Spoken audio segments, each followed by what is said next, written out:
Thanks so much for being here. Okay. Pleasure. Kasper is a longtime employee of the Ministry of Foreign Affairs of the country of Denmark.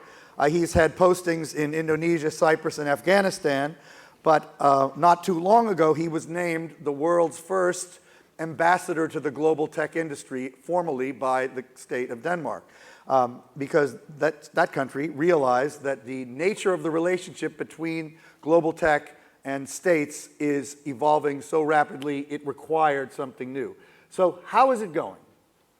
I mean, quite well. We just qualified for the European Championship in football, real football, earlier today. So, no, thanks very much for that. That's what you haven't been listening to these sessions. You've been watching the game. I was actually talking to my deputy on whether to wear the jersey for this event, but we thought it's not very ambassadorial, so I chose a shirt instead.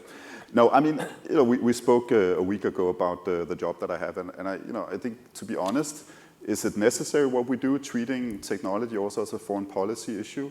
Absolutely, and I think if you look back 2.5 years since I've had this job, it's become more and more important, as we've seen with big scandals or big challenges. Is it easy? Absolutely not. This is difficult. Getting the big technology companies to engage with even small progressive economies like Denmark is not an easy thing. So we've had quite a few, let's call it, sobering experiences in the first 2 years. You mean, well, they just didn't want to bother with you? Is that what you mean? Or they just turned you down? They said, no, we don't agree, go away? What do you mean? A combination of all of it. So, literally fighting our ways into some of the headquarters of the big technology companies required more effort than I thought, perhaps very naively to begin with, would be necessary. I would say that I think today the discussion, and I've been listening to the different panel discussions you've had today, I think it shows that how we perceive technology is different today than it was 2 years ago, and I think it's much more balanced and much more nuanced, and therefore, of course, I get fewer questions on why do we need an ambassador to technology today than I did 2 years ago. So Zuckerberg says he wants regulation. Does that mean he's happy to talk to people like you? Well, what I would say is that, from the outset, having executives in some of the big technology companies saying, well, regulation is not a bad word, that you don't get nauseous when you actually say it aloud, is a positive thing. Encouraging, I think it was in the Wall Street Journal, to both the pivot to privacy and, of course, also calling for governments to do more regulation. Perfect start. I think the problem is, of course, when you drill down and you look at the granularities of that. I think, in my view, and I represent a country that is light on regulation, also in the European Union, we're not against big technology companies. In fact, we welcome big platforms, and we want to limit the amount of regulation coming out of the European Union. The problem is, of course, you cannot regulate if you're half blind or if you're completely blind. So I think in order to sort of follow up on the overall idea that we need more regulation, I think that requires more transparency from the companies. Are we seeing that? Not yet. One of the things that's so interesting, since you got this job a little less than 2 years ago? A little more than 2 years ago. A little more than 2 years ago. But you've kind of catalyzed a lot of other, or your country, having done this, inspired a lot of imitators. And a lot of other countries are now making a more formal set of overtures to Silicon Valley, often through their own foreign ministry. Yeah. And I know that last year you organized a meeting of people from, how many countries was it last year? I think 22. 22 countries here in San Francisco, and you're based mostly in San Francisco, right? Yeah. What was that meeting like? And also tell us a little bit about the one you're planning for this spring. And what is it that you're hoping to achieve as you build these collective discussions? Yeah, one of the horrible things of representing a very small country like Denmark is, of course, that you don't punch with the same weight as bigger countries do. So when you look at topics or challenges from a foreign policy point of view, our approach has always been about building alliances, building coalitions. That's how we survive in a world that is not always friendly to small countries. So of course, what we call diplomacy, treating technology as a foreign policy priority, also requires us to build coalitions. And in today's world, what we believe is that it's not only about nation states, it's not only about international organizations, it's also about bringing the private sector into that conversation. And by wanting to do that, having that as a goal, we need more countries around the table. So actually one of the KPIs that we have, one of my KPIs, is to have other countries do what we do. So we decided to host a cyber and technology summit here in the Bay Area. Nothing new about that. We discussed that with like-minded countries all the time. But the new thing was we invited the big technology companies to participate. So we talked about cybersecurity issues. And they came? Yeah, after a little bit of negotiations, because and I guess everything is kept within these four walls, right? So I'll share a small secret with you, and I'm sure you've experienced that as well. So when we approached some of the big tech companies saying we're bringing 22 quite senior diplomats to the Bay Area to discuss these issues, they said, fantastic. Our oldest intern will be available to meet this group of people. And we sort of discussed a bit internally, what's our response to that? And at the end of the day, we said, if that's sort of the approach, we'll go somewhere else and have the discussion elsewhere. And funny enough, the senior VP then all of a sudden had time to actually meet the group of ambassadors. So, this is a proxy, conflict where we on a daily basis have to fight our way through. But the paradox of this, David, is I think it's actually in the interest of the big technology companies to speak to governments, not least from countries like Denmark. What did you think? I mean, I don't know if you heard Tristan, right? And at the end, I asked a question about them having more dialogue. Casey said, well, they talk to journalists all the time. Yeah.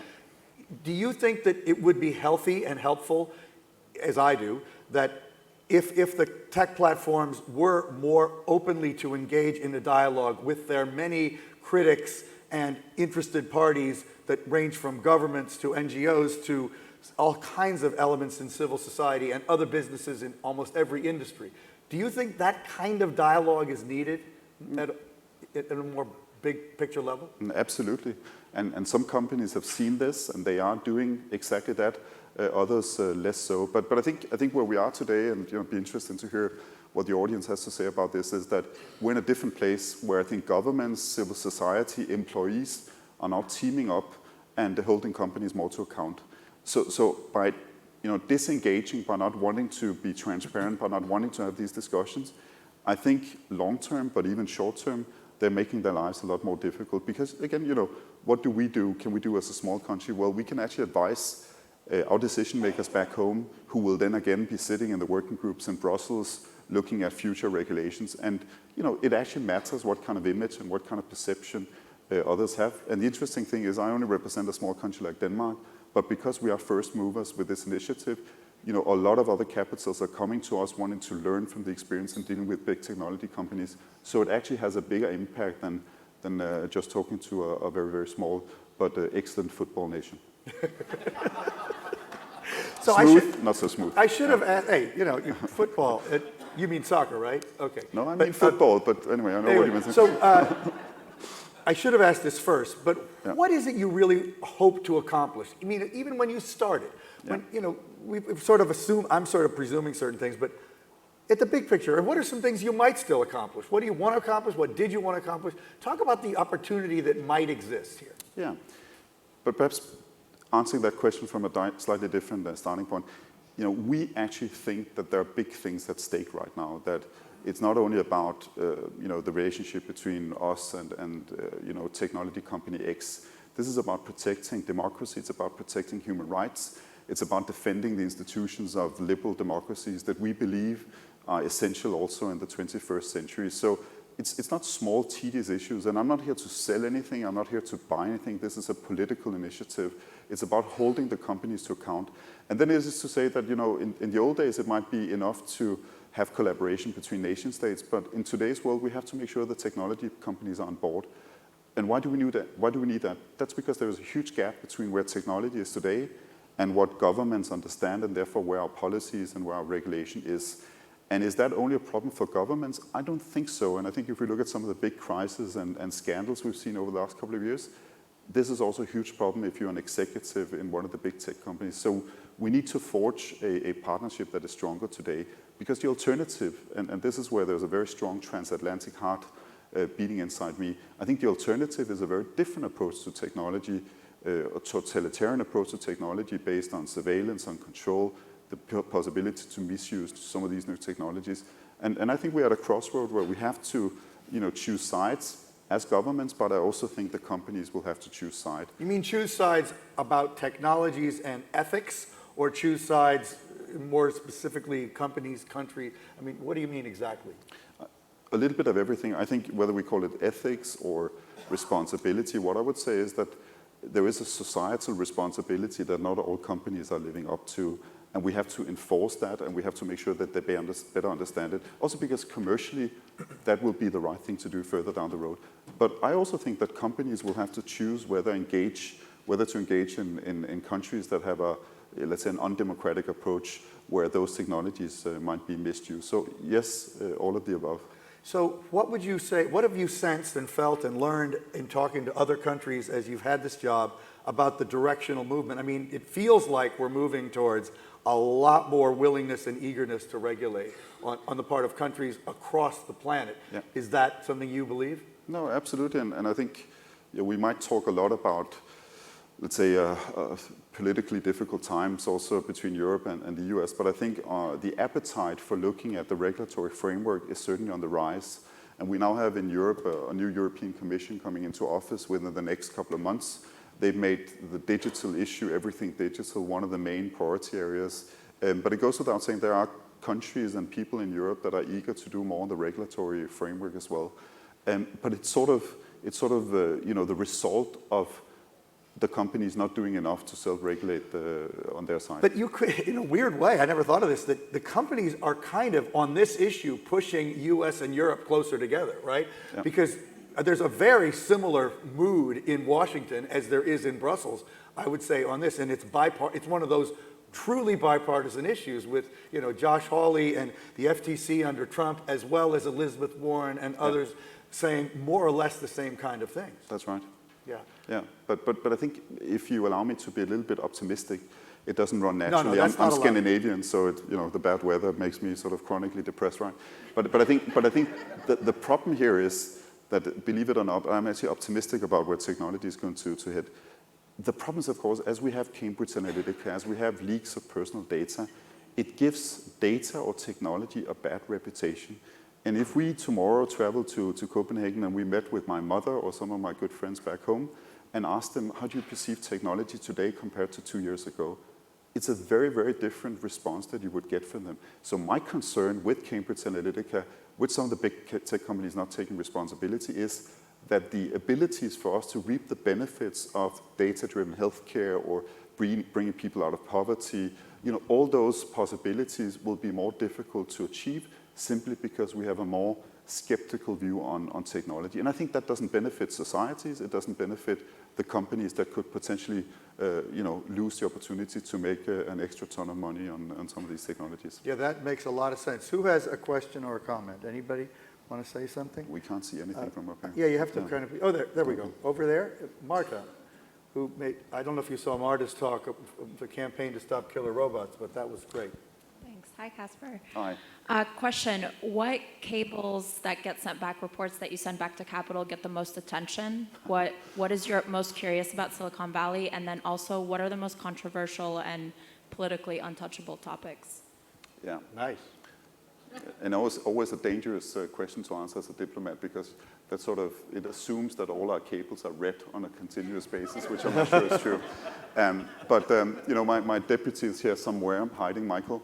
And we did a cable after meeting one of the big companies here in Silicon Valley, and it was a horrible meeting. I think I've told you a few aspects of this, and it basically we didn't have a very good conversation, and it ended up with an unpleasant ending.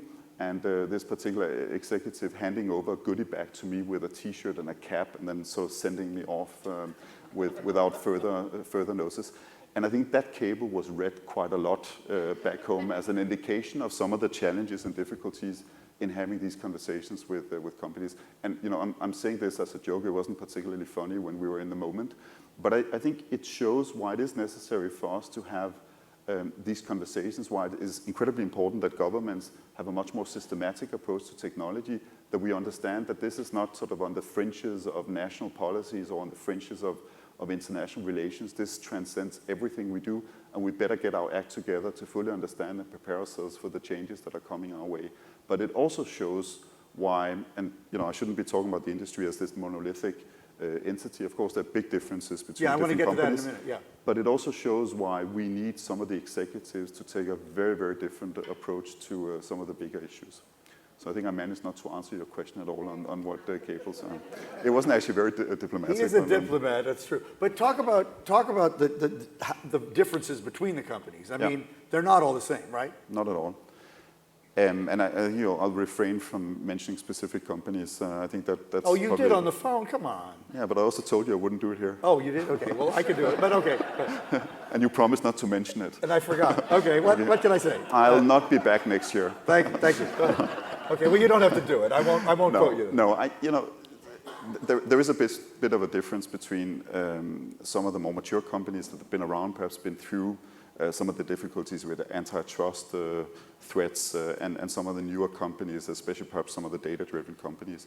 But I think the interesting question, because one thing you didn't mention before is that I have a global mandate. So my embassy, unlike any other embassies in the Danish Foreign Ministry, is actually spread between Silicon Valley, Europe, and Beijing and China. Wow. So we have staff all 3 different places because we want to take a global approach to technology. That's amazing.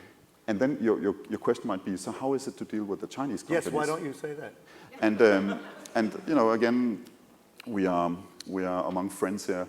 So one of the big paradoxes, and something that I think was quite saying, that in the first year, with some of the Chinese companies, it was easier for me to get meetings at the executive level and have substantial, let's call it strategic political discussions, than it was with some of the American companies. And then you can say, of course, they have different motives, they have different interests, absolutely, but it still doesn't take away the fact that we couldn't meet with companies that we share sort of history or a set of values with, and I think that's a fundamental problem as well. Today we're in a different spot, and I think the companies have realized that they also need to engage with governments in the same way as we want, but we're not there yet. But of course, there are people like Brad Smith of Microsoft who, I recently interviewed on stage in a book event he did in Los Angeles, and he's a friend. He's quoted in our book. We have a whole article, our magazine, a whole article about that interview. And we're actually in the book. What? He refers to what we do in yes, the book. Yes, he loves what you're doing, and many of the things you say, he also says. Exactly. So there are company leaders who are really, really enlightened. Unfortunately, there aren't enough of them. Okay, anybody else got something? Oh, sorry, here, yeah. Hi, Rodrigo Sepulveda from Expon Capital. I'm very proud to be a 5th generation Danish here. I see you on stage, and I see Margrethe Vestager a couple of weeks ago in Lisbon. Okay. I'm a bit surprised that you keep saying you come from a very small country. You come from the European Union. You should be representing all of us. That's 420 or 500, depending on the week. So how do you relate back what you do with the rest of Europe and the European Commission? Yeah, really a super good question. And I think it runs deep in the Danish DNA to sort of undersell and then try and overperform afterwards. So we actually like to talk about being a small country.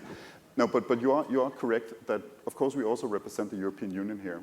And I think we do it in different ways. We also do it in a way where we're helping to translate what is coming out of Europe vis-a-vis the big American companies. So if we take the General Data Protection Regulation, the infamous regulation on data protection, I think we've helped explain that this is not about going after big American companies. This is about consumer protection. It's something that is essential for European lawmakers.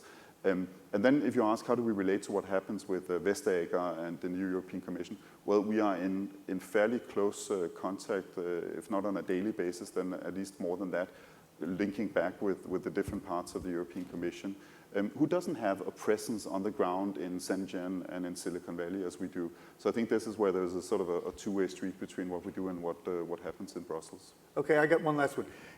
What do you think about the need for new global regulatory or managerial or treaty structures? I mean, do we need a new ICANN with more responsibilities, or do we need a new arm of the UN?